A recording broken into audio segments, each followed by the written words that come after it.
Uganda tour operators make desperate appeal. This meeting was called at the behest of Association of Uganda Tours Operators, ATO, members with a team from the Private Sector Foundation Uganda, PSFU, Competitiveness and Enterprise Development Project, CEDP, to address challenges of accessing funding for the sector under the Tourism Enterprise Support Facility, TESF.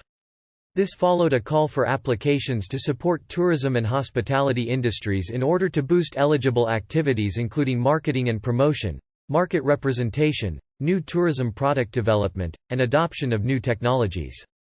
Just when tour operators were recovering from 2 years of COVID-19 lockdown, the country was struck by an Ebola outbreak, dashing hopes of bookings and following cancellations or rescheduling of safaris until the coming year.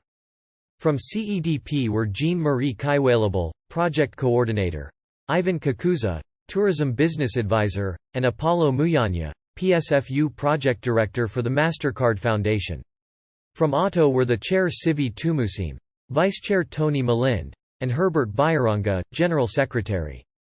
From the ATO Secretariat were the Chief Executive Officer at the Association of Uganda Tour Operators, Kasozi Albert, and his assistant, Matilda Iramera, Marketing Officer. Warren Ankwasa Rutanga of Kakooko Africa Safaris expressed concern that the timing of call for proposals was outside the window of several activities that fall beyond the period for the call for proposals. For example, in the current window, applicants are expected to receive feedback in January, which is when there is the bulk of exhibitions, which include Vakantibeers Netherlands, Matka Finland, Reiseliv Messe Oslo, among others. Attendees also requested consideration for guarantors in order to secure the matching grant. Jean-Marie, however, noted that donors were weary of carte blanche funding, and they preferred to hedge the risk from the 20% matching grant. He called for behavioral change from in society in general, implying that several businesses fell short on credit worthiness. In response, ATO Chair Sivi Tumasimi responded in concurrence while thanking Jean-Marie for financing Kilafair, Tanzania, and WTM London fairs. She also reminded participants to expedite accountability from the recently concluded WTM. She also appealed that applications be accepted because the tourism sector is still struggling. Reacting to concerns raised by participants, Apollo Muyanya acknowledged that business development services play a catalytic role in supporting the tourism sector through meetings, events, conferences and incentives, MICE, exhibitions, and roadshows in source markets. In order to cushion the sector from financial strain, he proposed that a memorandum of understanding can be signed with ATO through a hedge facility, an invoice discounting facility, or equity financing facility. He also outlined other support areas including manufacturing and tourism, and women in tourism grants of up to 10%. Muyanya also coordinates the MasterCard Foundation program under the Young Africa Works strategy. It supports private sector economic growth, focusing on financing and skilling the youth and strengthening Uganda's growing tourism and hospitality sector among other sectors. Project component.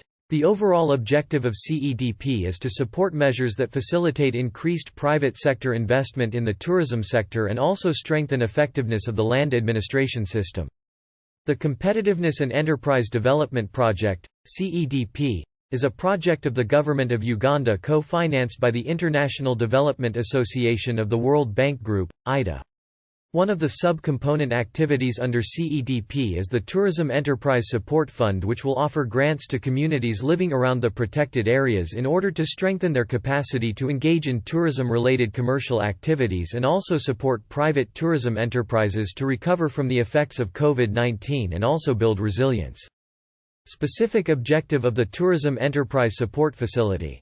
The specific objective of the TESF is to support tourism enterprises in Uganda to recover from the impact of COVID-19 and position them for growth in the medium to long term. The proposed interventions are categorized into products and services diversification, and capacity development initiatives including training and provision of equipment to enhance value addition. The interventions seek to build capacity of firms and communities to provide improved and quality tourism services and products, adopt new technologies, generate economic benefits, support conservation, and protect local tourism assets. More news about Uganda.